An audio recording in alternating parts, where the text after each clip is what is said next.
Hi guys, welcome back to Waxing On. It's Friday, and today we're looking at a blues band from Western Canada. Started in the late 70s into the 80s, a band called Powder Blues. And it wasn't traditional hard blues. It was poppy kind of music. It was a mix of rock, pop, jazz. Played a lot of upbeat, fast tempo songs, almost like a swing band, but it was blues oriented. And they had a number of albums out. I only have a couple in my collection that I'm going to look at today. My first album, Uncut, I had on cassette, which I don't have with me now, but it did really well. Produced a couple of hits, went double platinum, and was followed up by a couple of other pretty good albums. First one I'm going to look at is Powder Blues, called Thirsty Ears.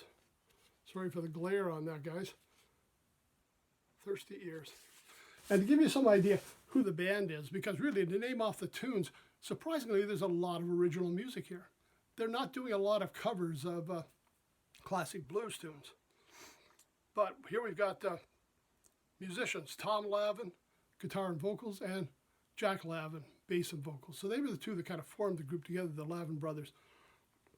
We got Willie McAllister on piano, organ and vocals, Doris Maxwell playing drums and percussion, David Woodward doing tenor and alto saxophone, Bruce Runge on baritone sax, and Mark Hasselbach on trumpet and trombone. So trading off a couple of instruments there. Give you an idea, here's a little shot of the band on the back.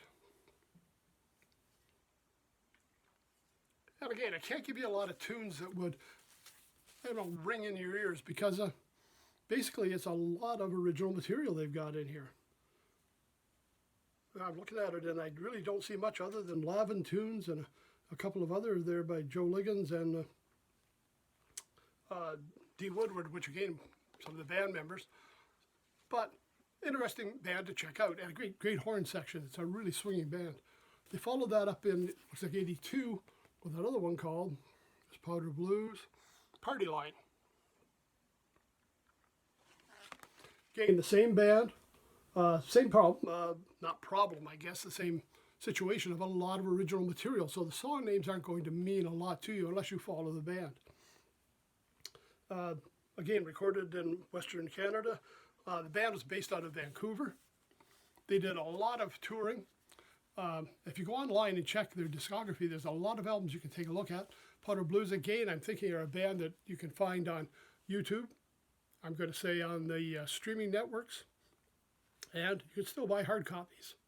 So lots of chance to check it out. And it's just a different kind of blues.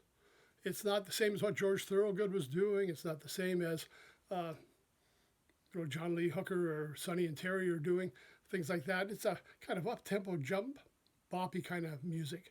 And it was really quite interesting. And it came along at a time when horn bands were still pretty popular, but they had a different twist on things. So they were playing music that was a little bit different than what everybody else was doing.